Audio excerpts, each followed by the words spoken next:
News, ಇದು ಎಲ್ಲರಂತಲ್ಲ. ಆತ್ಮೀಯ ವೀಕ್ಷಕರೇ, ನಿಮ್ಮೆಲ್ಲರಿಗೂ ಸ್ವಾಗತವನ್ನು ಮಾಡಿ. ಇವತ್ತು ಬಹುತೇಕ ಮಕ್ಕಳಿಗೆ ಪೂಜಾ ವಿಧಾನಗಳು ಕಡಿಮೆ ಆಗ್ತಾ ಇದೆ. ಹಿಂದುತ್ವ ವ್ಯವಸ್ಥೆಯಲ್ಲಿ ಪೂಜೆ ಮಾಡ್ತಾರೆ, ಆದರೆ ಅನುಕರಣೆ ಏನು ನಾವು ಅನುಸರಿಸಬೇಕು, ಆ ಅನುಸರಿಸುವಂಥ ರೀತಿ ಬದಲಾಗಿದೆ. ಅಂದರೆ ಗೊತ್ತಿಲ್ಲ, ಸಮರ್ಪಕವಾಗಿ ತಿಳ್ಕೊಳ್ಳೋದಿಲ್ಲ. ನಮ್ಮ ಸಂಪ್ರದಾಯಗಳು, ಆಚಾರ ವಿಚಾರಗಳು, ರೀತಿ ರಿವಾಜುಗಳು ಮತ್ತು ಆಚರಣೆಗಳು, ವಿಧಾನಗಳು ಬೇಕು. ಕಾರಣ ಏನು ಅಂತ ಕೇಳಿದ್ರೆ, ನೀವು ಧರ್ಮ ಮತ್ತು ಕಾನೂನು ಎರಡೂ ಒಂದೇ. ಧರ್ಮದ ಆಧಾರದ ಮೇಲೆ ಕಾನೂನು ರಚನೆ ಆಗಿವೆ. ನೀವು ವೆಹಿಕಲ್ ತೊಗೊಂಡು ಹೋಗ್ಬೇಕಾರೆ, ಟೂ ವೀಲರ್ ತೊಗೊಂಡು ಹೋಗ್ಬೇಕಾರೆ ಲೆಫ್ಟಿಗೆ ಹೋಗಬೇಕು ಅಂತಿದೆ ನಿಯಮ. ನಾನು ಲೆಫ್ಟ್ಗೆ ಯಾಕೆ ಹೋಗ್ಬೇಕು, ನಾನು ರೈಟ್ ಸೈಡ್ ಹೋಗ್ತೇನೆ ಅಂದರೆ ಆಕ್ಸಿಡೆಂಟ್ ಆಗ್ತವೆ. ಹಾಗೆ ಇದು ನೀವು ಪೂಜೆ ಮಾಡುವಂಥದ್ದನ್ನು ಪದ್ಧತಿ ಪ್ರಕಾರ ಮಾಡಬೇಕು, ವಿಧಾನವನ್ನು ಸರಿಯಾಗಿ ಸಮರ್ಪಕವಾಗಿ ಅನುಸರಿಸಬೇಕು.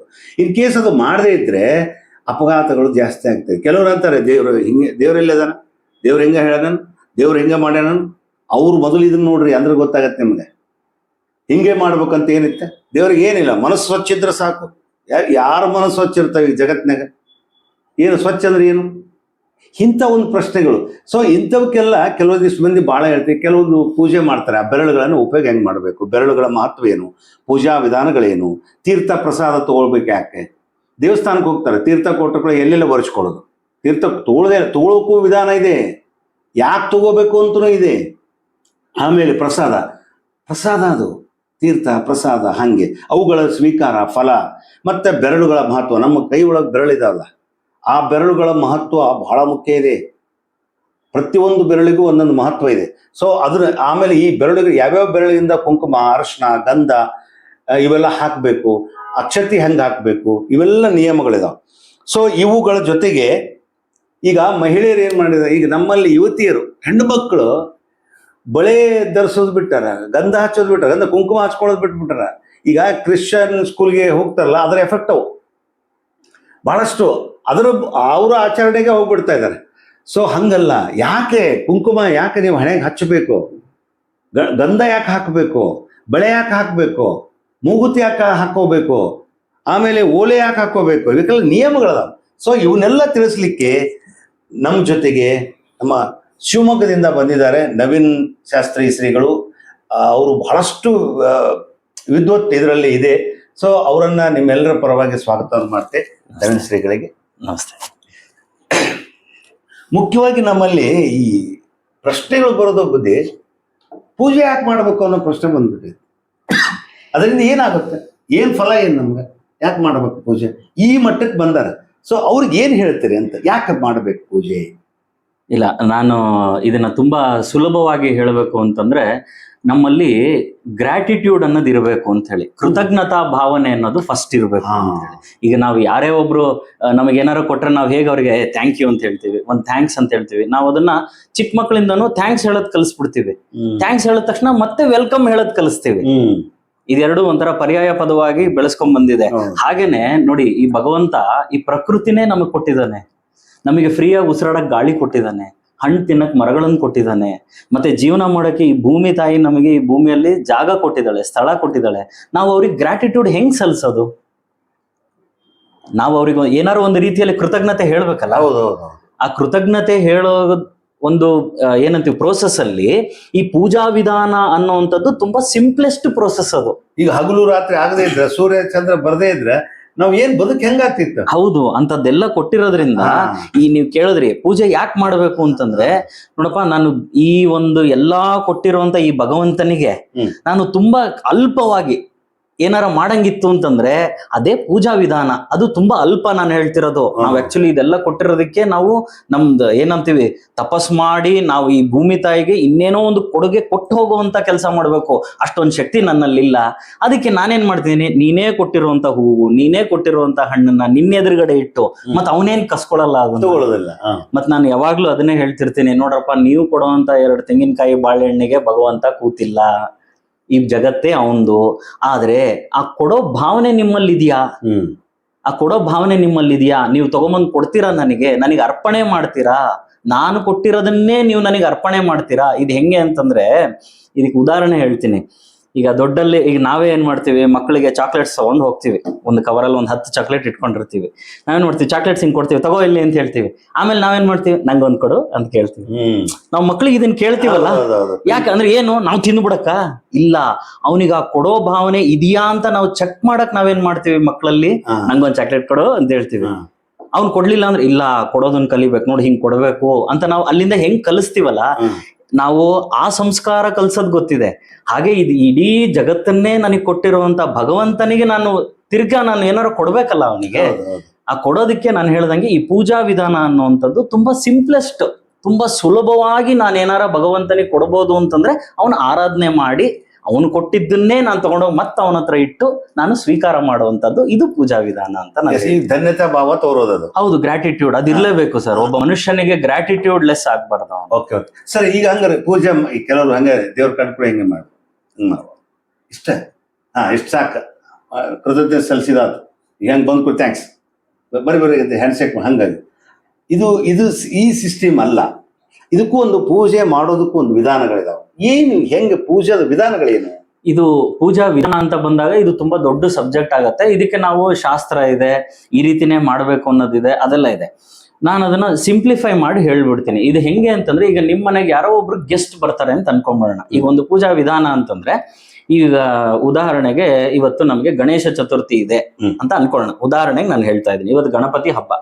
ನಾನು ಅದನ್ನ ಹೇಗೆ ಆಚರಿಸ್ಬೇಕು, ನಾನು ಯಾಕೆ ಗಣಪತಿ ಹಬ್ಬ ತಗೊಂಡೆ ಅಂತಂದ್ರೆ, ಯಾವ್ದಾರ ಒಂದು ಉದಾಹರಣೆಯಾಗಿ ಒಂದು ಇಟ್ಕೊಂಡು ಅದನ್ನ ನಾನು ಹೇಳೋಣ ಅಂತ ಅಂದ್ಬಿಟ್ಟು ತಗೊಂಡೆ. ಅವತ್ತಿನ ದಿನ ಗಣಪತಿ ನಮ್ಮ ಮನೆಗೆ ಬರ್ತಾರೆ ಅಂತ.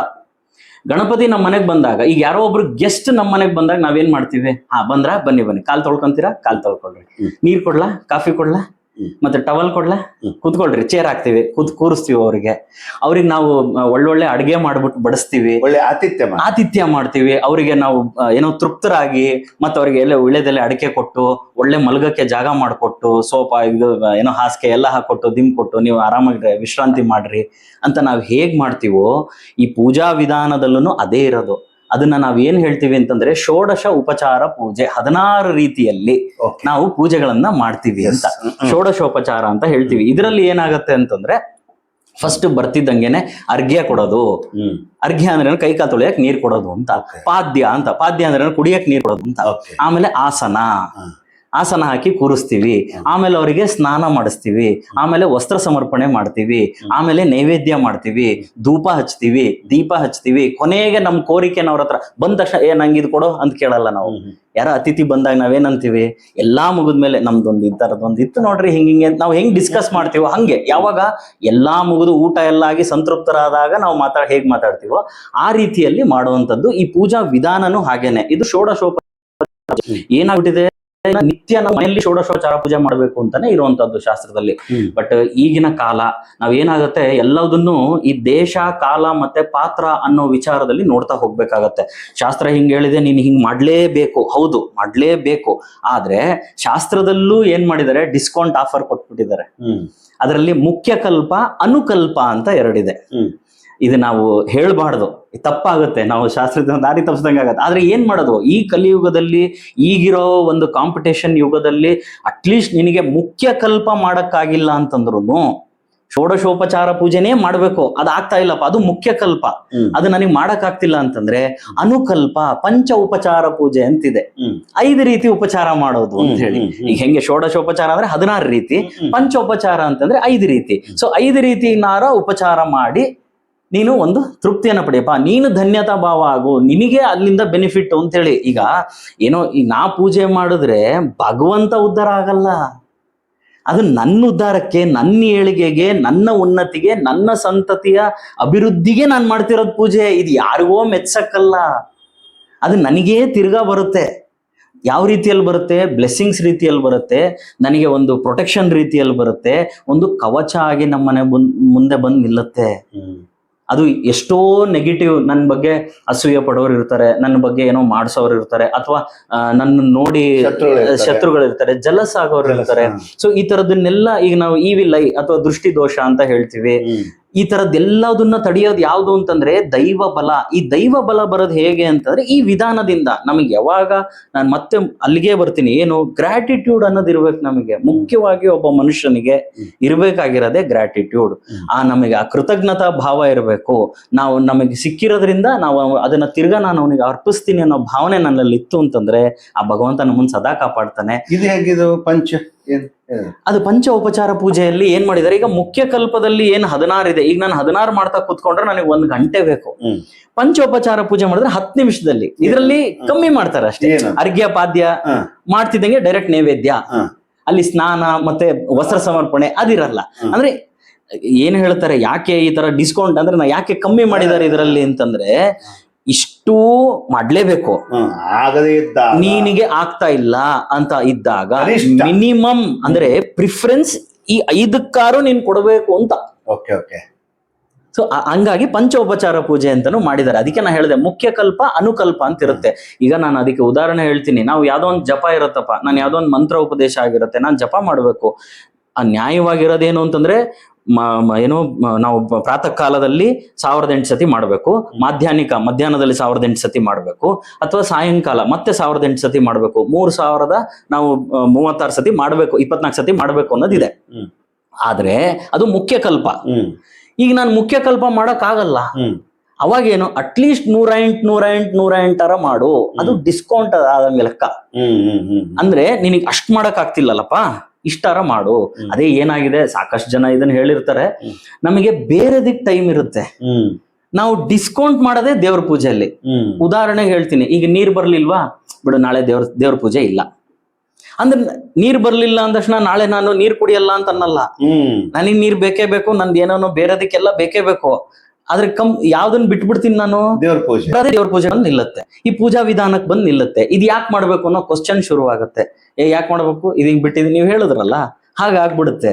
ನಾನು ಯಾವಾಗ ಈ ಗ್ರಾಟಿಟ್ಯೂಡ್ ಅನ್ನೋದಿಲ್ಲ ಅಂತಂದ್ರೆ ಮನುಷ್ಯ ಬದುಕಿದ್ದು ವೇಸ್ಟ್ ಅಂತ ಹೇಳ್ತೀನಿ. ಯಾಕಂತಂದ್ರೆ ಕನಿಷ್ಠ ಪಕ್ಷ ದೀಪ ಹಚ್ಚಿ ನಮಸ್ಕಾರ ಅದು ನಾವೇನ್ ಹೇಳ್ತೀವಿ, ಅದೇ ಇದ್ರಲ್ಲಿ ಏನಾಗುತ್ತೆ ಅನುಕಲ್ಪದಲ್ಲಿ ಮತ್ತೆ ಅದು ಏನ್ ಹೇಳ್ತಾರೆ, ಅದಕ್ಕೆ ಶಾಸ್ತ್ರ. ಈಗ ನೀವು ಧರ್ಮ ಬಗ್ಗೆನೇ ಕೇಳ್ತಿದ್ದೀರಿ, ಧರ್ಮಾಚರಣೆ ಬಗ್ಗೆನೇ ಕೇಳ್ತಾ ಇದ್ದೀರಿ. ಪೂಜಾಚರಣೆನೂ ಒಂದು ಧರ್ಮದ ಒಂದು ಭಾಗ. ಸೊ ಅದಕ್ಕೆ ಶಾಸ್ತ್ರದಲ್ಲಿ ಏನ್ ಹೇಳ್ತಾರೆ, ನಾಶಕ್ತೆ ಧರ್ಮ ಚೋದನ ಅಂತ. ಅಂದ್ರೆ ಯಾವಾಗ ಒಬ್ಬ ಮನುಷ್ಯನಿಗೆ ಶಕ್ತಿ ಇಲ್ಲ ಅವಾಗ ಧರ್ಮ ಆದೇಶಿಸಲ್ಲ ಅಂತ. ಈಗ ನನಗೇ ತಿನ್ನಕ್ಕಿಲ್ದಾಗ ನೀನ್ ನನಗ್ ನೈವೇದ್ಯ ತಗೊಂಬಂದ್ ಇಡು ಅಂತ ಧರ್ಮ ಹೇಳಲ್ಲ, ಭಗವಂತ ಹೇಳಲ್ಲ. ಅಲ್ಲಪ್ಪ ನನಗೇ ಇಲ್ಲ ತಿನ್ನಕ್ಕೆ, ನಿನಗೇನ್ ಇಡ್ಲಿ ನಾನು. ಅದಕ್ಕೆ ಕೃಷ್ಣ ಹೇಳ್ಬಿಟ್ಟ, ಕೊನೆಗೆ ಅವನ್ ಏನ್ ಹೇಳ್ದ, ಪತ್ರಂ ಪುಷ್ಪಂ ಫಲಂ ತೋಯಂ, ಎಲೆ ತಂದಿಡು, ಹೂವು ತಂದಿಡು, 1 ಲೋಟ ನೀರಿಡೋ ಮರೆಯ ನನ್ನ ಎದುರುಗಡೆ ಸಾಕು ಅಂತಾನೆ. ಅಂದ್ರೆ ಅಷ್ಟು ಕನಿಷ್ಠ 1 ಲೋಟ ನೀರಿಟ್ಟು ನಾನು ನೈವೇದ್ಯ ಮಾಡ್ಬೋದು. ನೋಡಿ ಎಷ್ಟು ಸರಳ ಭಗವಂತ ಅಂತಂದ್ರೆ. ನಾವು ಅದನ್ನು ಕಾಂಪ್ಲಿಕೇಟ್ ಮಾಡ್ಕೊಂಡಿದೀವಿ. ಭಗವಂತ ಅಂದ್ರೆ ಏನೋ, ಭಗವಂತ ಅಂದ್ರೆ ನಾವು ಹಿಂಗೆ ಅಂತ ನಾವು ಅದು ಇಮ್ಯಾಜಿನೇಷನ್ ಮಾಡ್ಕೊಂಡಿದೀವಿ. ಆದ್ರೆ ನಿಜವಾಗ್ಲೂ ಹೇಳ್ತೀನಿ, ತುಂಬಾ ಸರಳವಾಗಿ ಯಾವಾಗ್ಲೂ ನಮ್ ಜೊತೆಗೇ ಇರುವಂತ ನಮ್ಮ ಸ್ನೇಹಿತಂತರ ಭಗವಂತ ಅಂತ. ನಿಮ್ಮನ್ನ ಪ್ರತಿಯೊಂದು ಹಂತದಲ್ಲೂ ಪ್ರತಿಯೊಂದು ಹೆಜ್ಜೆಯಲ್ಲೂ ನಿಮ್ಮನ್ನ ಕರೆಕ್ಟ್ ಆಗಿ ಕರ್ಕೊಂಡು ಹೋಗೋನ್ ಯಾರು ಅಂತಂದ್ರೆ ಭಗವಂತ ಅಂತೇಳಿ. ರಕ್ಷಣೆ ಮಾಡೋದು. ಹೌದು, ಅವನ್ ಏನು ಎಕ್ಸ್ಪೆಕ್ಟೇಷನ್ ಇಲ್ಲ ಭಗವಂತ. ಹೌದು, ಅವನ್ ಎಕ್ಸ್ಪೆಕ್ಟೇಷನ್ ಇಲ್ಲ. ಆದ್ರೆ ಗ್ರಾಟಿಟ್ಯೂಡ್ ಭಾವನೆ ಇದೆಯಾ ನೋಡ್ತಾರೆ, ಧನ್ಯತಾ ಭಾವನೆ. ನಮ್ಮಲ್ಲಿ ಆ ಭಾವನೆ ಇದೆಯಾ, ಅದು ಇಂಪಾರ್ಟೆಂಟು. ಆ ಭಾವನೆ ನಾನು ಅರ್ಪಿಸೋದು ಹೇಗೆ, ಅದಕ್ಕೆ ಏನ್ ಮಾಡಿದರೆ ಒಂದು ಪ್ರೊಸೀಜರ್ ಕೊಟ್ಟಿದ್ದಾರೆ. ಈಗ ನಾವು ಪೂಜಾ ವಿಧಾನದಲ್ಲಿ ಧರ್ಮಶಾಸ್ತ್ರದಲ್ಲಿ ಒಂದೊಂದು ಪ್ರೊಸೀಜರ್ಗಳನ್ನ ಕೊಟ್ಟಿದ್ದಾರೆ, ಅದನ್ನ ನಾನು ಫಾಲೋ ಮಾಡ್ಬೇಕು ಅಂತ ಹೇಳಿ. ಈಗ ಮುಖ್ಯವಾಗಿ ಈ ತೀರ್ಥ ಪ್ರಸಾದ ಸ್ವೀಕಾರ ಫಲ ಏನು, ಅದಕ್ಕೆ ತೀರ್ಥ ತಗೋಬೇಕು. ತೀರ್ಥ ಅಂದ್ರೆ ಏನು, ಪ್ರಸಾದ ಅಂದ್ರೆ ಏನು? ಏನಾಗುತ್ತೆ, ಯಾವುದೇ ಒಂದು ದೇವಸ್ಥಾನ, ಈಗ ತೀರ್ಥ ಅನ್ನೋದು ಹೇಗೆ ಆಗತ್ತೆ, ಅದು ನನ್ನ ಕೈಯಲ್ಲಿರೋ ತನಕ ನೀರು, ಅದು ಭಗವಂತನ ತಲೆ ಮೇಲೆ ಬಿದ್ಮೇಲೆ ಅದು ತೀರ್ಥ. Okay okay. ಹಾ, ಎಲ್ಲಾ ನೀರು ತೀರ್ಥ ಅಲ್ಲ. ಹೌದು, ಅದು ಅಭಿಷೇಕ ಆಗಿರೋಂತ ನೀರಿಗೆ ಮಾತ್ರ ನಾವು ತೀರ್ಥ ಅಂತ ಕರೆಯೋದು. ಹಾಗೆ ನಾನ್ ಮನೇಲಿ ಮಾಡಿಟ್ಟಿರೋ ಹುಗ್ಗಿ, ಅದು ಬರೀ ಹುಗ್ಗಿ, ಆದ್ರೆ ದೇವ್ರ ಮುಂದೆ ಇಟ್ಟು ಅವನಿಗೆ ಅರ್ಪಣೆ ಮಾಡಿದ್ಮೇಲೆ ಆ ಹುಗ್ಗಿ ಅನ್ನೋದು ಪ್ರಸಾದ ಆಯ್ತು ಅಂತ. ಅದಕ್ಕೆ ಆ ವಿಶೇಷ ಶಕ್ತಿ ಬರುತ್ತೆ ಅಂತ, ಚೈತನ್ಯ ಶಕ್ತಿ ಬರುತ್ತೆ ಅಂತ. ಹೇಗ್ ಬಂದ ಚೈತನ್ಯ ಶಕ್ತಿ ಅಂತಂದ್ರೆ ಅವನ ಕರುಣೆಯಿಂದ ಬಂತು ಅಂತ ನಾವ್ ಹೇಳ್ತೀವಿ. ಅದಕ್ಕೆ ನಾವ್ ಹೇಳ್ತೀವಿ, ಯಾವಾಗ ನೀವು ಈಗ ನಾವು ಸುಮಾರು ಜನ ನಾನು ನೋಡಿದ್ದೀನಿ ಆ ತರ ಧರ್ಮಾಚರಣೆ ಮಾಡೋರು ಇದ್ದಾರೆ. ಯಾವ ರೀತಿ ಮಾಡೋರು ಇದ್ದಾರೆ ನೋಡಿ, ಎಷ್ಟು ಸರಳ ಅಂತ ನಾನು ಹೇಳಕ್ ಯಾವಾಗ್ಲೇ ಹೇಳಿದೆ ನಿಮಗೆ. ಪತ್ರಂ ಪುಷ್ಪಂ ಫಲಂ ತೋಯಂ ಎಕ್ಸಾಂಪಲ್ ಕೊಟ್ಟೆ. ಈಗ ನಾವು ತಿಂಡಿ ತಿನ್ಬೇಕಾದ್ರೆ ಅವ್ರು ಮೊದಲನೇ ತುತ್ತು ಏನಿರುತ್ತೆ ಹಿಂಗ್ ತಗೊಂಡು ಕಣ್ಣಿಗೆ ಹೊತ್ಕೊಂಡು ಹಿಂಗ್ ತಿಂತಾರೆ. ಅಂದ್ರೆ ಆ ಮೊದಲನೇ ತುತ್ತು ನಿನಗೆ ಅರ್ಪಿಸ್ತಿದೀನಿ ಅನ್ನೋ ಭಾವನೆಯಲ್ಲಿ ಇದು ತಿಂದಾಗ ನಾನು ತಿಂತಾ ಇರೋ ತಿಂಡಿನೂ ಪ್ರಸಾದ ಆಗತ್ತೆ, ಓಕೆ, ನಾನು ಕುಡಿತಾ ಇರೋ ನೀರುನು ತೀರ್ಥ ಆಗತ್ತೆ. ಹಾಗಾಗಿ ಈ ತೀರ್ಥ ಅನ್ನೋದನ್ನ ಅದಕ್ಕೊಂದು ಮರ್ಯಾದೆ ಇರುತ್ತೆ ತೀರ್ಥಕ್ಕೆ. ಅದಕ್ಕೆ ಯಾವಾಗ್ಲೂ ನೋಡಿ ತೀರ್ಥ ಅನ್ನೋದು ಹೇಗಿರುತ್ತೆ ಅಂತಂದ್ರೆ ನಿಮಗೆ ಲೋಟ ಗಟ್ಲೆ, ಲೀಟರ್ ಗಟ್ಲೆ, ಚಂಬು ಗಟ್ಲೆ ಕೊಡಲ್ಲ, ಜಸ್ಟ್ ಒಂದ್ ಇಷ್ಟೇ ಕೊಡ್ತಾರೆ. ಯಾಕೆ ಅಂತಂದ್ರೆ ಅದು ಅಷ್ಟೇ ತಗೋಬೇಕು, ಅದಕ್ಕೆ ಅಷ್ಟೇ ಪವಿತ್ರ ಭಾವ ಇದೆ ಅದಕ್ಕೆ. ಇದು ತಗೊಂಡು ಮನೆಗೆ ತಗೊಂಡೋಗಿ ಇಟ್ಕೊಂಡು ಚಂಬು ಗಟ್ಲೆ ಇಟ್ಕೊಂಡು ಅಲ್ಲ, ಅದು ಹೀಗೆ ತಗೋಬೇಕು, ಇಷ್ಟೇ ತಗೋಬೇಕು ಅದನ್ನ. ನಮ್ ಕೈಯಲ್ಲಿ ಇಷ್ಟೇ ಬೊಕ್ಸಲ್ಲಿ ಇಷ್ಟೇ ಬರುವಂತದ್ದು ಅದನ್ನ ಆ ಪೋಷಣ ಹೀಗೆ ತಗೋಬೇಕು ಅಂತ ಹೇಳಿ ನಾವೇನ್ ಹೇಳ್ತೀವಿ. ತೀರ್ಥ ತಗೊಂಡಾದ್ಮೇಲೆ ನಾವು ಇದನ್ನ ನಾವು ಏನ್ ಹೇಳ್ತೀವಿ, ಅಂಗುಷ್ಟ ಅಂತ ಹೇಳ್ತೀವಿ. ಈ ಬೆರಳನ್ನ ಅಂಗುಷ್ಟ ಅಂತ ಹೇಳ್ತೀವಿ. ಈ ಅಂಗುಷ್ಟ ಬೆರಳನ್ನ ಅನಾಮಿಕ ಬೆರಳು ಅಥವಾ ಉಂಗುರದ ಬೆರಳಿಗೆ ತಾಗಿಸಿ ಹೀಗೆ ತಾಗಿಸ್ಬಿಟ್ಟು ಹೀಗೆ ತೀರ್ಥ ತಗೋಬೇಕು ಅಂತ. ಹೀಗೆ ತೀರ್ಥ ತಗೋಬೇಕು. ಹೀಗೆ ತೀರ್ಥ ತಗೊಂಡಾದ್ಮೇಲೆ ಯಾಕೆ ಅಂಗುಷ್ಟ ಬೆರಳಿನ ತುದಿಯಲ್ಲಿ, ಈ ಎರಡು ತುದಿಯಲ್ಲಿ ಅಶ್ವಿನಿ ದೇವತೆಗಳಿರ್ತಾರೆ ಅಂತ ಹೇಳ್ತಾರೆ. ಯಾರಿಗೆ ಕಣ್ಣಿನ ಸಮಸ್ಯೆ ಇದೆ, ಅದು ಯಾರ್ಯಾರ ವೀಕ್ಷಕರಲ್ಲಿ ಯಾರಿಗೆ ಕಣ್ಣಿನ ಸಮಸ್ಯೆ ಇದೆ, ಈ ಅಂಗುಷ್ಟದ ತುದಿಯಲ್ಲಿ ಅಶ್ವಿನಿ ದೇವತೆಗಳಿರ್ತಾರೆ ಅಂತ ಹೇಳ್ತಾರೆ. ಅಶ್ವಿನಿ ದೇವತೆಗಳ ವಿಶೇಷ ಏನು ಅಂತಂದ್ರೆ ಅವರು ದೇವತೆಗಳಿಗೆ ಡಾಕ್ಟರ್ಸ್, ಅವರು ವೈದ್ಯರು. ಇಡೀ ದೇವತೆಗಳಿಗೆ ಏನಾರ ಆಯ್ತು ಅಂತಂದ್ರೆ ಅದನ್ನ ರೆಡಿ ಮಾಡೋರು ಯಾರು ಅಂತಂದ್ರೆ ಅಶ್ವಿನಿ ದೇವತೆಗಳು. ಅವರಿಬ್ರು ಟ್ವಿನ್ಸ್, ಅವರು ನಾ ಸತ್ಯ ಮತ್ತೆ ದಸರಾ ಅಂತ ಅಂದ್ಬಿಟ್ಟು ಅವರು ಇಬ್ರು ಈ ತುದಿಯಲ್ಲಿ ಇರ್ತಾರೆ ಅಂತ ಹೇಳ್ತೀವಿ. ಯಾರಿಗೆ ಕಣ್ಣಿನ ಸಮಸ್ಯೆ ಇರುತ್ತೆ, ಈ ತೀರ್ಥವನ್ನ ಒಂಚೂರು ನೆಲದ ಮೇಲೆ ಹಾಕೊಂಡು ಹೀಗೆ ಮುಟ್ಕೊಂಡು ಕಣ್ಣನ್ನ ಹೀಗೆ ಮುಟ್ಕೊಂಡ್ರೆ ಅವ್ರಿಗೆ ಕಣ್ಣಿನ ಸಮಸ್ಯೆ ನಿವಾರಣೆ ಆಗತ್ತೆ. ಅದು ಎಂತ ಸಮಸ್ಯೆ ಇದ್ರೂ ನಿವಾರಣೆ ಆಗತ್ತೆ. ಹಾಗಾದ್ರೆ ಕಣ್ಣಿನ ಸಮಸ್ಯೆ ಇಲ್ಲ, ನಾನು ಹಚ್ಕೊಂಡ್ರೆ ಏನಾಗತ್ತೆ ಅಂತಂದ್ರೆ ಅತೀಂದ್ರಿಯ ಶಕ್ತಿ ಕಾಣುತ್ತೆ. ಬರೀ ಕಣ್ಣಿಗೆ ಏನ್ ಕಾಣ್ತಿದೆ ಇದನ್ನ ದಾಟಿ ನೋಡುವಂತ ಶಕ್ತಿ ನಿಮಗ್ ಬರುತ್ತೆ ಅಂತ. ಹಾಗಾಗಿ ತೀರ್ಥವನ್ನ ಹೀಗೆ ತಗೊಂಡಾಗ ನಾವೇನ್ ಮಾಡ್ತೀವಿ, ಇದನ್ನ ಆಪೋಷಣ ತಗೊಂಡು ಅದೇ ತೀರ್ಥವನ್ನ ಹೀಗೆ ಕಣ್ಣಿಗೆ ಹಚ್ಕೋತೀವಿ. ಅದನ್ನ ಅದೇ ತಲೆ ಮೇಲೆ ಹಾಕೊಂತೀವಿ. ಯಾಕಂತಂದ್ರೆ ಪರಮಾತ್ಮನ ಪಾದೋದಕ ಅಂತ. ತೀರ್ಥ ಅಂದ್ರೆ ಅದಕ್ಕೆ ಇನ್ನೊಂದು ಹೆಸರು ಏನು ಅಂದ್ರೆ ಪಾದ ಉದಕ. ಪಾದ ಅಂದ್ರೆ ಕಾಲು, ಉದಕ ಅಂದ್ರೆ ನೀರು, ಅವನು ಕಾಲು ತೊಳೆದಿರೋ ನೀರು ಅಂತ. ಪಾದೋದಕವನ್ನ ನನ್ನ ಶಿರ ಮೇಲೆ ಧಾರಣೆ ಮಾಡೋದಿದೆ. ಆದ್ರೆ ಮೈಗೆ ಹಚ್ಕೊಂಡೆ, ಇನ್ನೆಲ್ಲೋ ಹಚ್ಕೊಂಡೆ, ಕೈಗೆ ಒರೆಸ್ಕೊಂಡೆ, ಮೈಯೆಲ್ಲ ಮಾಡ್ಕೊಂಡೆ, ಹಾಗಲ್ಲ. ಅದಕ್ಕೊಂದು ಧನ್ಯತಾ ಭಾವ. ಅಂದ್ರೆ ನಿನ್ನ ಪಾದದಿಂದ ಬಂದ ಉದಕವನ್ನ ನಾನು ನನ್ನ ತಲೆ ಮೇಲೆ ಹಾಕೋತಿದ್ದೀನಿ ಅಂತ. ಈಗ ನಾಗ ಏನೋ ಕೈಯಲ್ಲಿ ತೋರಿಸಿದ್ ಅದು ಕಾಲಲ್ಲಿ ತೋರಿಸಿ ಕೈಯಲ್ಲಿ ಮಾಡ್ತಾನೆ ಅಂತ ಹೇಳ್ತೀವಲ್ಲ, ಆ ತರ ಪಾದ ಉದಕ ಅದು ನಿಮ್ದು. ಅದಕ್ಕೆ ನಾನು ಆ ರೆಸ್ಪೆಕ್ಟ್ ಕೊಡ್ತಿದ್ದೀನಿ ಅನ್ನೋ ಭಾವನೆಗೆ ನಾವು ತಲೆಗೆ ಹಾಕೊಂತೀವಿ. ಇಲ್ಲಿ ಹಾಕೋಬಹುದು, ಅದೇನ್ ತಪ್ಪಿಲ್ಲ. ಆದ್ರೆ ಅದು ಬಿಟ್ಟು ಬೇರೆ ಹಿಂಗಂದೆ ಹಂಗಂದೆ ಅದೆಲ್ಲ ಮಾಡ್ಕೋಬಾರ್ದು. ಅದಕ್ಕೊಂದು ಮರ್ಯಾದೆ ಇರುತ್ತೆ. ಆಮೇಲೆ ತೀರ್ಥವನ್ನ ಹನಿ ಕೆಳಗ್ ಬೀಳಕ್ ಬಿಡಬಾರ್ದು ಅಂತ ಹೇಳ್ತೀವಿ. ಆದಷ್ಟು ಅದನ್ನ ನೆಲದ ಮೇಲೆಲ್ಲ ಚೆಲ್ಲೋದು. ಯಾಕಂದ್ರೆ ಪಾದ ನಾಳೆ ಈಗ ನೆಕ್ಸ್ಟ್ ಏನಾಗುತ್ತೆ, ಹಿಂದ್ ಬರೋರು ಅದನ್ನ ತುಳಿತಾರೆ, ಹಾಗಾಗ್ಬಾರ್ದು. ಅದಕ್ಕೊಂದು ಮರ್ಯಾದೆ ಇದೆ ಅಂತ ಅಂದ್ಬಿಟ್ಟು ಹಾಗೆ ತೀರ್ಥವನ್ನ ಮಾಡುವಂಥದ್ದು. ಇನ್ನು ಪ್ರಸಾದನು ನಾ ಹೇಳಿದೆ ನಿಮಗೆ, ಯಾವುದೇ ಒಂದು ವಸ್ತು ನನ್ನ ಕೈಯಲ್ಲಿರೋ ತನಕ ಅದು ಆಹಾರ, ಅದು ಭಗವಂತನ ಮುಂದೆ ಇಟ್ಟಿದಾಗ ಅದು ಪ್ರಸಾದ. ಸೊ ಪ್ರಸಾದವನ್ನು ಹಾಗೆ ನಾವು ಅದಕ್ಕೆ ಅಂದ್ರೆ ಯಾವುದೇ ಒಂದು ತೀರ್ಥ ಆಗ್ಲಿ ಪ್ರಸಾದ ಆಗ್ಲಿ ಅದನ್ನ ನಾನು ಆ ಭಾವನೆಯಿಂದ ಅದಕ್ಕೊಂದು ಮರ್ಯಾದೆ ಅನ್ನೋದು ಕೊಟ್ಟು ತಗೋಬೇಕು ಅಂತ. ಈಗ ದೇವಸ್ಥಾನದಲ್ಲೆಲ್ಲ ಪ್ರಸಾದ ಕೊಡ್ತಾರೆ, ಏನು ಅನ್ನ ಸಂತರ್ಪಣೆ ಇರ್ತದೆ, ಉಳಿಸ್ತಾರೆ, ಕೆಡಿಸ್ತಾರೆ, ಹಾಳು ಮಾಡ್ತಾರೆ. ಅದಕ್ಕೊಂದು ರೆಸ್ಪೆಕ್ಟ್ ಅನ್ನೋದೇ ಇಲ್ಲ. ಅದು ಇಷ್ಟು ಜನ ಭಕ್ತರು, ಕೆಲವರು ಎಲ್ಲರೂ ಅಲ್ಲ, ನಾನು ನೋಡ್ತಿರ್ತೀವಿ ನಾವು ನಮ್ಮ ದೇವಸ್ಥಾನದಾಗೆಲ್ಲ ಮಾಡುವಾಗ ಆ ಪ್ರಸಾದಕ್ಕೂ ಅವ್ರ ಬಗ್ಗೆ ಅದು ಯಾಕೆ ಹಂಗೆ ಮಾಡ್ತಾರೋ ಗೊತ್ತಿಲ್ಲ. ಇಲ್ಲ, ಅದಕ್ಕೆ ನಾವೇನ್ ಹೇಳ್ತೀವಿ, ಪ್ರಸಾದವನ್ನ ಪ್ರಸಾದವಾಗೇ ತಗೊಳ್ಳಿ ಅಂತ. ಅದು ಹೊಟ್ಟೆ ತುಂಬಕ್ಕಲ್ಲ ಅಂತ. ಪ್ರಸಾದ ಅನ್ನುವಂಥದ್ದು ನಿಮ್ಮ ಹೊಟ್ಟೆ ತುಂಬಾ ತಿಂದು ಮಲ್ಕೊಳಕ್ಕಲ್ಲ. ಅದು ಪ್ರಸಾದ ರೂಪದಲ್ಲೇ ತಗೋಬೇಕು. ಅಂದ್ರೆ ನನಗೆ ಎಷ್ಟು ಬೇಕು ಅಷ್ಟು ಮಾತ್ರ ನಾನು ತಗೋಬೇಕು ಅಂತ, ಹಾಳು ಮಾಡಬಾರ್ದು ಅಂತಾನೆ ನಾವು ಹೇಳ್ತೀವಿ. Yes sir. ಈಗ ನಮ್ಮ ಈಗ ಬೆರಳು ಹೇಳಿದ್ರಿ, ಇದು ಹಿಂಗೆ, ಇದು ಈ 5 ಬೆರಳುಗಳ ಮಹತ್ವ ಏನು? ಅದೇ ಏನ್ ಹೇಳ್ತೀವಿ, 5 ಬೆರಳಲ್ಲಿ ಪಂಚಭೂತ ಶಕ್ತಿ ಇರುತ್ತೆ ಅಂತ ಹೇಳ್ತೀವಿ. ಈಗ ಹೇಗೆ ನಾನು ಈ ಪ್ರಕೃತಿಯಲ್ಲೇ ಪಂಚಭೂತಗಳಿದೆ, ಏನು ನಾವು fire, earth, air, water, space ಅಂತ ನಾವು ಏನ್ ಹೇಳ್ತೀವಿ ಅಂದ್ರೆ ಅಗ್ನಿ ತತ್ವ, ಭೂತತ್ವ, ಜಲತತ್ವ, ವಾಯು ತತ್ವ ಮತ್ತೆ ಆಕಾಶ ತತ್ವ. ಹೀಗೆ ಈ ತರ 5 ತತ್ವಗಳು ಏನಿದೆ ಇದು ಈ ಪ್ರಕೃತಿಲಿ ಇದೆ, ಹಾಗೆ ನನ್ನ ದೇಹದಲ್ಲೂ ಇದೆ ಅಂತ ನಾವು ಹೇಳ್ತೀವಿ. ಅದೇ ರೀತಿ ಈ ನಮ್ಮ 5 ಬೆರಳುಗಳನ್ನು ಆ ತತ್ವಗಳನ್ನೇ ಪ್ರತಿಪಾದಿಸುತ್ತೆ ಅಂತ. ಇದು ಈ ಬೆರಳು ಏನಿದೆ, ಇದು ನಾ ಹೇಳಿದೆ, ಇದು ಅಂಗುಷ್ಟ ಅಂತ ಹೇಳ್ತೀವಿ. ಅಂಗುಷ್ಟದ ಬೆರಳು ಅಂತ ಹೇಳ್ತೀವಿ. ಈ ಅಂಗುಷ್ಟದ ಬೆರಳು ಇದು ಅಗ್ನಿ ಬೆರಳಿದು ಅಂತ. ಇದು ಅಗ್ನಿ ತತ್ವವನ್ನ ತೋರ್ಸುತ್ತೆ. ಈ ಬೆರಳು ಅಗ್ನಿ ತತ್ವವನ್ನು ತೋರಿಸುತ್ತೆ. ಹಾಗೆ ಇದನ್ನ ನಾವೇನ್ ಹೇಳ್ತೀವಿ, ತೋರ್ ಬೆರಳು ಅಂತ ಹೇಳ್ತೀವಿ. ಈ ತೋರ್ ಬೆರಳು ಅನ್ನೋದು ವಾಯು ತತ್ವವನ್ನ ತೋರಿಸುತ್ತೆ. ಹಾಗೆ ಇದು ಮಾಧ್ಯಾನಿಕ ಅಂತ ಹೇಳಿದ್ರೆ ಅಥವಾ ಇದು ಮಧ್ಯದ ಬೆರಳು ಅಂತ ನಾವೇನ್ ಹೇಳ್ತೀವಿ. ಇದು ನಮಗೆ ಏನ್ ತೋರಿಸುತ್ತೆ ಅಂತಂದ್ರೆ ಆಕಾಶ ತತ್ವವನ್ನು ತೋರಿಸುತ್ತೆ. ಸ್ಪೇಸ್ ಅಂತ ನಾವೇನು ಆಕಾಶ ತತ್ವವನ್ನು ತೋರಿಸುತ್ತೆ. ಹಾಗೆ ಇದ್ರ ಹೆಸರು ಅನಾಮಿಕ ಅಂತ ಅಂದ್ಬಿಟ್ಟು ಈ ಬೆರಳ ಹೆಸರು. ಸೊ ಈ ಬೆರಳು ನಮಗೆ ಆಕಾಶ ಪೃಥ್ವಿ ತತ್ವವನ್ನ ತೋರಿಸುತ್ತೆ. ಅರ್ತ್ ಎಲಿಮೆಂಟ್ ಪೃಥ್ವಿ ತತ್ವವನ್ನ ತೋರಿಸುತ್ತೆ ಅಂತ ಅಂದ್ಬಿಟ್ಟು. ಮತ್ತೆ ಇದಕ್ಕೆ ಹೆಸರು ಕನಿಷ್ಠಿಕ ಅಂತ ಅಂದ್ಬಿಟ್ಟು. ಸೊ ಈ ಬೆರಳು ನಾವೇನ್ ಹೇಳ್ತೀವಿ ಅಂತಂದ್ರೆ ಜಲತತ್ವವನ್ನ ತೋರಿಸುತ್ತೆ ಅಂತ ಹೇಳ್ತೀವಿ. ಈಗ ಹಿಂಗ ಮೇಡಮ್ ಹಿಂಗಂದ್ರೆ ಜಲ, ಅವನಿಗೆ ಜಲತತ್ವ ಬಂದಿದೆ ಅಂತ. ಈಗ ವಾಯು ತತ್ವ, ಈಗ ನಿಮ್ಮ ಹತ್ರ ಯಾರೋ ಬಂದು ಕೇಳ್ತಾರೆ, ಸರ್ ಈ ರೂಟ್ ಹಿಂಗ್ ಹೋದ್ರೆ ಹಿಂಗ್ ಹೋಗತ್ತೆ, ಹಿಂಗ್ ಹೋಗಿ ಹಂಗ್ ಹೋಗ್ರಿ, ನಾವ್ ಏನ್ ತೋರಿಸ್ತೀವಲ್ಲ ಇದು ವಾಯು ತತ್ವವನ್ನ ತೋರಿಸುತ್ತೆ ಅಂತ ಅಂದ್ಬಿಟ್ಟು. ಅಂದ್ರೆ ನಾವೇನ್ ಹೇಳ್ತೀವಿ ಅಂತಂದ್ರೆ ಇದರಲ್ಲಿ ನಾನು ತುಂಬಾ ಏನೋ ಸ್ಥೂಲವಾಗಿ ಹೇಳಿದೆ ಅಷ್ಟೇ, ಸೂಕ್ಷ್ಮವಾಗಿ ಇದರಲ್ಲಿ ತುಂಬಾ ತಿಳ್ಕೊಳ್ಳೋದಿದೆ. ಈ ನಾನು 5 ಬೆರಳಿಗೆ ನಾನು 5 ಎಪಿಸೋಡ್ ಮಾಡಬಹುದು, ಅಷ್ಟಿದೆ. ಇದ್ರೊಳಗೆ ಏನೇನ್ ಇರ್ತಾವಂತಲ್ಲ, ಅದಕ್ಕೆ ಏನ್ ಹೇಳ್ತೀವಿ ಅಂತ, ಅದು ಶಂಖಚಕ್ರ ಅದು ಬೇರೆ. ಇದೇನ್ ಹೇಳ್ತೀವಿ ಅಂತಂದ್ರೆ ಇದು ನಾವು ಆತ್ಮ ಅಂತ ಹೇಳ್ತೀವಿ, ಇದು ಪರಮಾತ್ಮ ಅಂತ ಹೇಳ್ತೀವಿ. ಇದು ಆತ್ಮತತ್ವ.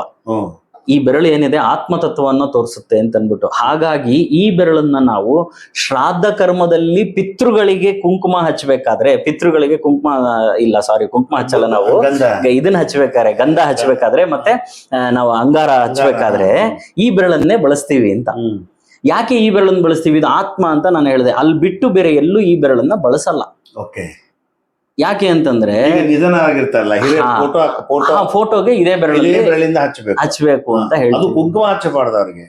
ಗಂಧ ನೀವು ಫೋಟೋ ಕುಂಕುಮ ಹಚ್ಚಬಹುದು, ಅದೇನ್ ತೊಂದ್ರೆ ಇಲ್ಲ. ನಾನು ಹೇಳಿದ್ದು ಪಿಂಡ ಪ್ರದಾನ ಮಾಡ್ಬೇಕಾರಲ್ಲ ನಾವು ಕುಂಕುಮ ಬಳಸಲ್ಲ, ಗಂಧ ಬಳಸ್ತೀವಿ ಅಂತ ಹೇಳಿ. ಸೊ ಈ ಬೆರಳು ಏನು ಅಂತಂದ್ರೆ ಆತ್ಮ ಅಂತ ಹೇಳಿದೆ. ಹಾಗಾದ್ರೆ ನಾವು ಪಿತೃಗಳಿಗೆ ಯಾಕೆ ಇದನ್ನ ಬಳಸ್ತೀವಿ ಅಂತಂದ್ರೆ ನಮಗೆ ಶಾಸ್ತ್ರದಲ್ಲಿ ಒಂದು ಯುಕ್ತಿ ಕೊಟ್ಟಿದ್ದಾರೆ. ಏನಂತಂದ್ರೆ ಆತ್ಮ ವೈ ಪುತ್ರ ನಾಮಾಸಿ ಅಂತ ಹೇಳ್ತಾರೆ. ಅಂದ್ರೆ ನನ್ನ ಮಗ ನನ್ನ ಆತ್ಮ ಅಂತ. ಈಗ ನಾನು ಮಗನ್ ಹುಟ್ಟಿಸಿದ್ದೀನಿ ಅಂತಂದ್ರೆ ನಾನ್ ತೀರ್ಕೊಂಡ್ರು, ನಾ ಸತ್ ಮೇಲೂ ನನ್ನ ಆತ್ಮ ನನ್ನ ಮಗನ್ ರೂಪದಲ್ಲಿ ಅಲ್ಲಿ ಇರುತ್ತೆ ಅಂತ. ಹಾಗಾಗಿ ಆತ್ಮದ ಬೆರಳಿಂದ ಮಾತ್ರ ಪಿತೃಪೂಜೆ, ಬೇರೆ ಬೆರಳನ್ನ ಬಳಸಲ್ಲ. ಹಾಗಾಗಿ ಈ ಬೆರಳನ್ನ ಬೇರೆ ಕಡೆನೂ ಬಳಸಲ್ಲ. ಮತ್ತೆ ಈ ಬೆರಳಿಗೆ ನಾವೇನ್ ಹೇಳ್ತೀವಿ ಅಂತಂದ್ರೆ ಇದು ಇಗೋ ರೆಪ್ರೆಸೆಂಟ್ ಮಾಡುತ್ತೆ ಅಂತ. ನಾನು ಅನ್ನೋದನ್ನ ತೋರಿಸೋದು ಈ ಬೆರಳು ಅಂತ. ಹಾಗಾಗಿ ಈ ಬೆರಳನ್ನ ಸಾಮಾನ್ಯವಾಗಿ ಬೇರೆ ಯಾವ ಪೂಜೆ ಕಾರ್ಯದಲ್ಲಾಗ್ಲಿ ಇದರಲ್ಲಿ ಬಳಸಲ್ಲ. ಅದೇ ನಾವು ಅದ್ವೈತ ತತ್ವದಲ್ಲಿ, ಅದ್ವೈತ ಸಿದ್ಧಾಂತದಲ್ಲಿ ಏನಾಗತ್ತೆ ಅಂತಂದ್ರೆ ನೀವು ಜಪ ಮಾಡಕ್ ಕೂತ್ಕೊಂತಿರಲ್ಲ.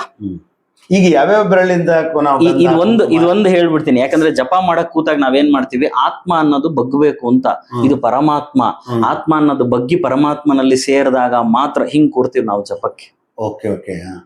ಅಂದ್ರೆ ಆತ್ಮ ಅನ್ನೋದನ್ನ ಬಗ್ಸೋನು ಪರಮಾತ್ಮ, ಅವನೇ ಪರಂಜ್ಯೋತಿ ಸ್ವರೂಪ. ಇದು ಫೈರ್, ಇದು ಪರಂಜ್ಯೋತಿ ಸ್ವರೂಪನಾದಂತಹ ಭಗವಂತ ಈ ಆತ್ಮನನ್ನ ಬಗ್ಸಿ ಅವನಿಗೆ ಜ್ಞಾನ ಕೊಟ್ರೆ ಮಾತ್ರ ಅವನು ಉದ್ಧಾರ ಆಗ್ತಾನೆ. ಅದಕ್ಕೆ ನಾವು ಹಿಂಗ್ ಕೂತಾಗ ನಮಗೆ ಧ್ಯಾನದಲ್ಲಿ ಕನೆಕ್ಟ್ ಆಗ್ತೀವಿ ಬೇಗ ಯೂನಿವರ್ಸಿಗೆ. ಆತ್ಮ ಅನ್ನೋದನ್ನ ನಾವು ಬಗ್ಗಿಸ್ತೀವಿ, ಅಹಂಕಾರ ಅನ್ನೋದನ್ನ ಬಗ್ಗಿಸ್ಕೋತೀವಿ ಅನ್ನೋಂಥದ್ದು ಈ ಸಂಕೇತ ಇದು. ಅದಕ್ಕೆ ಈಗ ಇದಕ್ಕೆ ಹೌದು. ಇನ್ನು ಉಳಿದಿದ್ದು ಬೆರಳು ಈಗ ದೇವರಿಗೆ ಪೂಜೆ ಮಾಡಿ, ಇನ್ನು ಉಳಿದಿದ್ದು ನಾವೇನ್ ಹೇಳ್ತೀವಿ ಅಂತಂದ್ರೆ ನಾವೇ ಬಾಕಿ ಯಾವ ಬೆರಳಿಂದ ಹಚ್ಕೋಬೇಕು ಏನ್ ಹೇಳ್ತೀವಿ ಬಾಕಿ ಅಂತೆ. ಈಗ ನಾ ಹೇಳ್ದೆ ಫೈರ್ ತೋರ್ಸತ್ತಿದು ಅಂತ ಹೇಳಿದೆ. ಅಂದ್ರೆ ಅಗ್ನಿ, ಶೌರ್ಯ, ಶಕ್ತಿ, ಸಾಹಸ. ಹಂಗಾಗಿ ಏನ್ ಮಾಡೋರು ಅಂತಂದ್ರೆ ಹಳೆ ಕಾಲದಲ್ಲೆಲ್ಲ ನೀವು ಫಿಲಮ್ ಅಲ್ಲೆಲ್ಲ ನೋಡಿರ್ತೀರಿ, ಈ ಯುದ್ಧಕ್ಕೆಲ್ಲ ಹೋಗ್ಬೇಕಾದ್ರೆ ಹಿಂಗೆ ತಿಲಕ ಇಟ್ಕೊಂಡು ಹೋಗು ನೀನು ಜಯವಾಗಿ ಬಾ ಅಂತ. ಅಂದ್ರೆ ಒಬ್ಬ ಮನುಷ್ಯ ಜಯ ಆಗ್ಬೇಕು, ವಿಜಯ ಆಗ್ಬೇಕು ಅಂತಂದ್ರೆ ಅವನಲ್ಲಿ ಆ ಫೈರ್ ಇರ್ಬೇಕಂತ. ಆ ಅಗ್ನಿ ತತ್ವ ಇದ್ರೆ ಮಾತ್ರ ಅವನು ಶೌರ್ಯವಾಗಿ ಹೋರಾಡ್ತಾನೆ ಅನ್ನೋದಕ್ಕೆ ಇದು ಅಗ್ನಿಗೆ ಸಿಂಬಲ್. ಇದು ಹೀಗೆ ಹಚ್ಚಿ ಕಳಿಸೋರು. ಅದೇ ರೀತಿ ನೆಕ್ಸ್ಟ್ ಇದು ಬಂತು ಅಂತಂದ್ರೆ ನಾವೆಲ್ಲದೆ ನಮಗೆ ಮಧ್ಯದ ಬೆರಳು ಅಥವಾ ಮಧ್ಯನಿಕ ನಮ್ದು ಏನಿದೆ ಇದು ನಾನು ಆಕಾಶ ತತ್ವಕ್ಕೆ ಕನೆಕ್ಟ್ ಆಗತ್ತೆ ಅಂತ ಹೇಳಿದೆ. ಇದನ್ನ ಸಾಮಾನ್ಯವಾಗಿ ನಾವೆಲ್ಲೂ ಬಳಸಲ್ಲ, ದೇವರ ಪೂಜೆಯಲ್ಲೂ ಬಳಸಲ್ಲ. ಇದನ್ನ ತಾಂತ್ರಿಕ ಶಕ್ತಿಯಲ್ಲಿ, ತಾಂತ್ರಿಕ ವಿದ್ಯೆಯಲ್ಲಿ ಈ ಬೆರಳು ಪ್ರಯೋಗ ಆಗುತ್ತೆ. ಇದು ಜಾಸ್ತಿ ಬೇರೆ ಎಲ್ಲೂ ಪ್ರಯೋಗ ಮಾಡಲ್ಲ. ತಾಂತ್ರಿಕದಲ್ಲಿ ಈ ಬೆರಳನ್ನ ಪ್ರಯೋಗ ಮಾಡ್ತಾರೆ. ನಾವು ಹಚ್ಕೋಬೇಕಾದ್ರೆ ಇದಲ್ಲ, ನಾವು ಅನಾಮಿಕದಲ್ಲಿ ಹಚ್ಕೋಬೇಕು ಅಂತ. ಈ ಬೆರಳ ಹೆಸರು ನೋಡಿ ಎಷ್ಟು ಚೆನ್ನಾಗಿದೆ. ಇದ್ರ ಹೆಸರು ಅನಾಮಿಕ ಅಂತ, ಹೆಸರು ಇಲ್ದಿರೋ ಬೆರಳು ಅಂತ. ಈ ಬೆರಳು ಹೆಸರೇ ದೇವ್ರಿಗೆ ಯಾವ್ದು ಬೆರಳಿಂದ ಹಚ್ಬೇಕು? ಅವನು ಅನಾಮಿಕ. ಹ್ಮ್. ಅಂದ್ರೆ ನಾವ್ ಇಟ್ಕೊಂಡಿರೋದು ಇವನೀಶ್ವರ, ಇವನು ವಿಷ್ಣು, ಇದು ಅಮ್ಮನವರು, ಇದು ಗಣಪತಿ ಅಂತ ನಾವಿಟ್ಟಿರೋ ಹೆಸರು. ಬಟ್ ಮೂಲದಲ್ಲಿ ನೀವು ಹೋದ್ರೆ ಆ ಪರಮಾತ್ಮ ಅನ್ನೋನು ಹೆಸರಿಲ್ದಿರೋನು, ಅನಾಮಿಕ ಅವನು. ಹಾಗಾಗಿ ಈ ಬೆರಳು ಹೆಸರೇ ಹೆಸರಿಲ್ದಿರೋ ಬೆರಳು ಅಂತ. ನಾವು ಸುಮ್ಮನೆ ಉಂಗುರ ಬೆರಳು ಅಂತೀವಿ. ಉಂಗುರದ ಬೆರಳು ನಾವು ಉಂಗುರ ಹಾಕೊಳ್ಳೋದ್ರಿಂದ ಉಂಗುರದ ಬೆರಳು ಅಂತ ಹೇಳ್ತೀವಿ. ಸೊ ಇದು ಅನಾಮಿಕ. ಈ ಬೆರಳಲ್ಲೇ ನಾವು ಹಚ್ಕೋಬೇಕಾದಂತದ್ದು ಎಲ್ಲದನ್ನು ಇದರಲ್ಲೇ ಮಾಡ್ಬೇಕು. ದೇವ್ರಿಗೂ ಹೌದು, ಯಾಕಂತಂದ್ರೆ ಇದು ಪೃಥ್ವಿ ತತ್ವ ಅಂತ ಹೇಳಿದೆ ನಾನು. ಒಬ್ಬ ಮನುಷ್ಯ ಬದುಕಿ ಬಾಳಿ ಉದ್ಧಾರ ಆಗ್ಬೇಕಂತಂದ್ರೆ ಈ ಭೂಮಿ ಮೇಲೆನೆ ಎಲ್ಲ ಆಗುವಂತದ್ದು. ಈ ಪೃಥ್ವಿಗೆ ಅಷ್ಟು ಮಹತ್ವತೆ ಇದೆ. ಹೌದು ಹೌದು, ನಾವು ಹಚ್ಕೋಬೇಕು ಅಂತ ಹೇಳಿ ಇದು ಅನಾಮಿಕ ಅಂತ ಹೇಳ್ತೀವಿ. ಇನ್ನು ಕನಿಷ್ಠಿಕ ನಾವು ಬಳಸಲ್ಲ ಎಲ್ಲಿಯೂ ಬಳಸಲ್ಲ. ಸರಿ, ಈಗ ಒಂದು ಟೈಮ್ ಆಗ್ತಾ ಇದೆ. ಈಗ ಈ ಬಳೆ ಓಲೆ ಇವೆಲ್ಲ ನೋಡಿ, ಇದು ಎಂತ ಟಾಪಿಕ್ ಅಂತಂದ್ರೆ ಇದನ್ನ ಹೇಳಲೇಬೇಕು, ಟೈಮ್ ಆದ್ರೂ ಹೇಳ್ಬೇಕಾದಂತ ಟಾಪಿಕ್. ಯಾಕಂತಂದ್ರೆ ಈಗಿನ ಕಾಲದಲ್ಲಿ ಏನಾಗ್ಬಿಟ್ಟಿದೆ, ತಾಯಿ ಅಂದ್ರೇನೆ ಅದನ್ನ ಅವಾಯ್ಡ್ ಮಾಡಕ್ ಶುರು ಮಾಡ್ಬಿಟ್ಟಿದ್ದಾರೆ. ಬೇಡ ಬಿಡು ಹೋಗ್ಲಿ, ಇಲ್ಲ ಅಂದ್ರೆ ಇಲ್ಲ, ನಮ್ಮ ಮಗಳು ಕುಂಕುಮ ಇಡಲ್ಲ, ಅದು ಫ್ಯಾಷನ್ ಈಗ ಅಂತ ನಾವು ಅದನ್ನ ಫ್ಯಾಷನ್ ಆಗಿ ತಗೊಂತಾ ಇದೀವಿ. ಅಥವಾ ಬಳೆ ಹಾಕಲ್ಲ, ಅದೆಲ್ಲ ಕಾಮನ್, ಇವಾಗ ಏನು ಮಾಡಕ್ಕಾಗಲ್ಲ. ಮತ್ತೆ ಅವ್ರು ಹಾಕೊಂತಾರೆ, ಮಕ್ಕಳಿಗೆ ಹಾಕಕ್ಕಾಗಲ್ಲ. ಇದು ನಾನು ಒಬ್ರಿಗೆ ಕೇಳಿದೆ, ನಾನಿದು ಅಲ್ಲ ರೀ ನೀವು ಹಾಕೊಂತೀರಿ, ಅವ್ರಿಗೆ ಯಾಕೆ ಹಾಕೊಳಕ್ಕಾಗಲ್ಲ? ಇಲ್ಲ, ಅವ್ರು ಕೇಳಿರೋ ಪ್ರಶ್ನೆಗೆ ನಂಗೆ ಉತ್ತರ ಕೊಡಕ್ಕಾಗಲ್ಲ ಅಂತಂದ್ರು. ಯಾಕೆ ಬಳೆ ಹಾಕೋಬೇಕು ಅಂತ ಕೇಳ್ತಾಳೆ. ಹೌದು ಅನ್ನಿಸ್ತು ನಂಗೆ, ಯಾಕೆ ಹಾಕೋಬೇಕು? ಇದಕ್ಕೆ ನಾನಂದೆ, ನೋಡ್ರಿ, ಇದನ್ನ ನೀವು ತಿಳ್ಕೊಂಡು ಅವ್ರಿಗೆ ತಿಳಿಸ್ಕೊಡ್ಬೇಕು. ಇಲ್ಲ ಅಂತಂದ್ರೆ ನೀವು ರಿಸರ್ಚ್ ಮಾಡ್ಬೇಕು ಇದ್ರ ಬಗ್ಗೆ, ಯಾಕೆ ಹೇಳಿದ್ರು ಅಂತ ಅನ್ಬಿಟ್ಟು. ಯಾಕಂದ್ರೆ ನಮ್ಮ ಪೂರ್ವಜರು ಯಾವತ್ತೂ ದಡ್ರಲ್ಲ.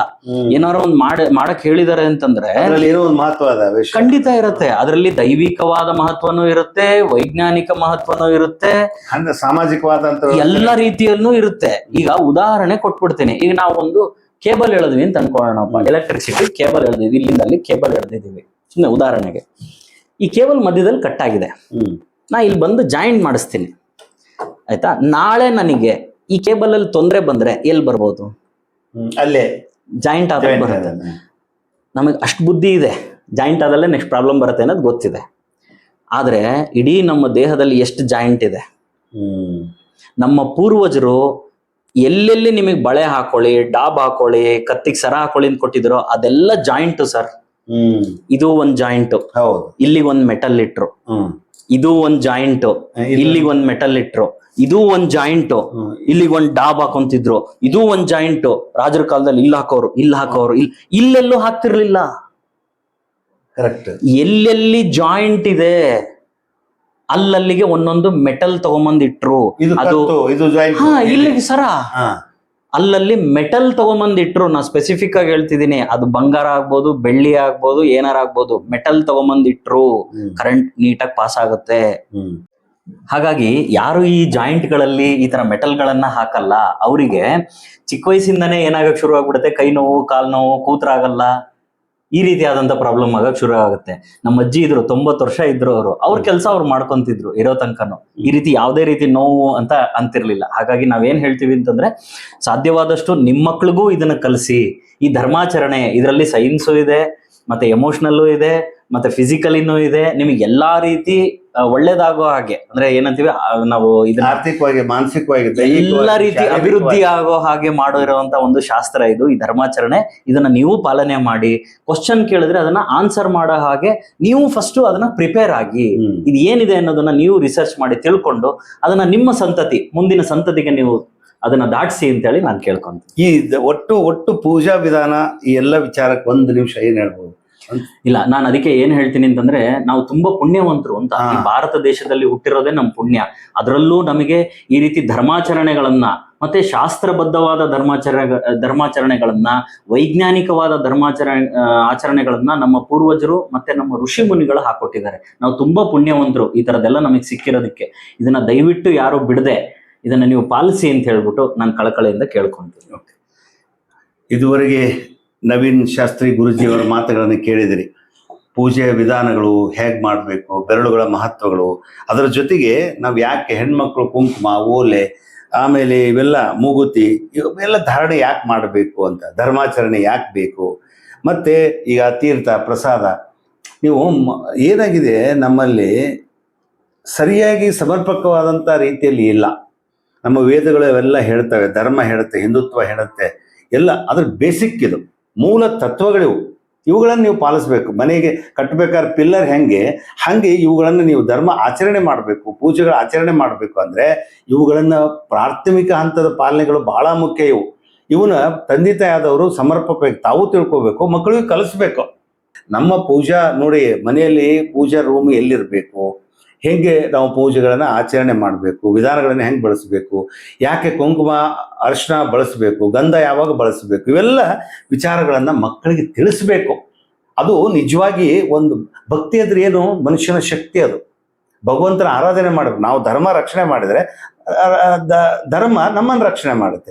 ಸೊ ಈ ಎಲ್ಲ ಹಂತವನ್ನ ಅತ್ಯಂತ ಬಹಳ ಸಂಕ್ಷಿಪ್ತವಾದಂಥ ಸಮಯದಲ್ಲಿ ನಿಮಗೆಲ್ಲ ತಿಳಿಸ್ಕೊಟ್ಟಿದ್ದಾರೆ ನವೀನ್ ಶಾಸ್ತ್ರಿ ಗುರೂಜಿ. ಅವರಿಗೆ ನಿಮ್ಮೆಲ್ಲರ ಪರವಾಗಿ ಹೃತ್ಪೂರ್ವಕ ಅಭಿನಂದನೆ ಸರ್. ನಮಸ್ತೆ.